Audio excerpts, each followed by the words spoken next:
Composting in the winter is difficult. Some even say it's too difficult and it's best to simply give up over the winter and continue composting in the spring.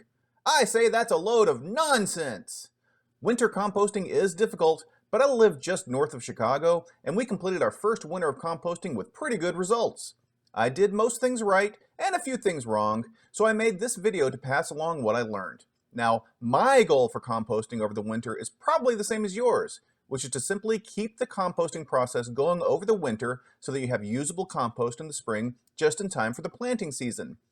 And as you know, since you clicked on this video, composting over the winter isn't easy since composting requires 4 things, 3 of which are hard to come by in the winter without freezing the pile.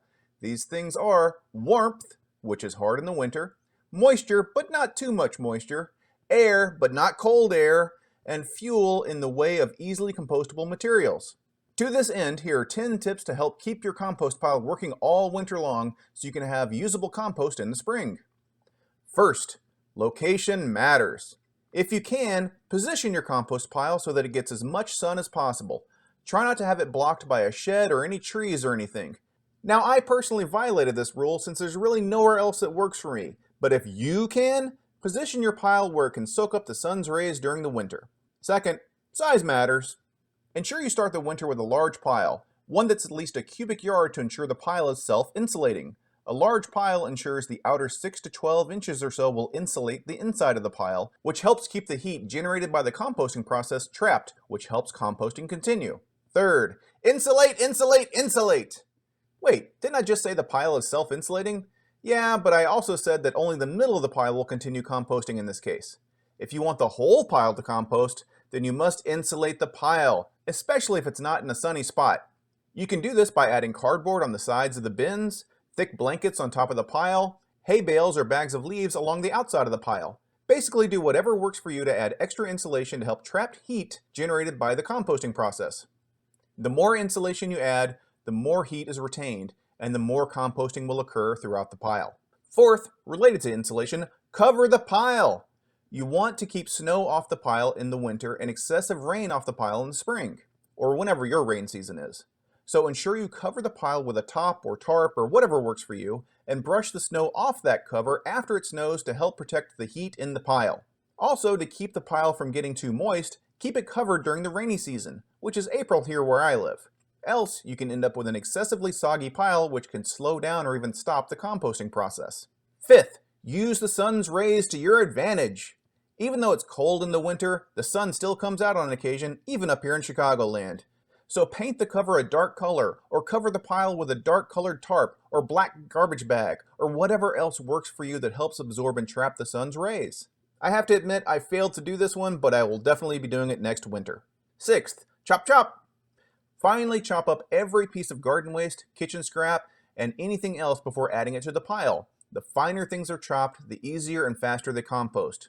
As a rule of thumb, avoid adding anything to a winter pile over a cubic inch in size. I'd go even finer for things that are slower to compost, like avocado peels, but that's just me.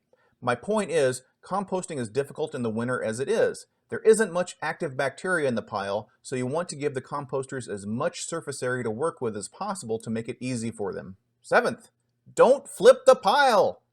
Don't flip the pile in the winter, at least if it's cold out, since doing so can freeze the very bacteria you're relying on to compost the pile, which can bring your winter composting to an end.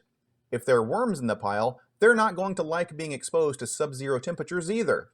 But Frank, the pile needs air, so how do we get air into the pile if we don't flip it?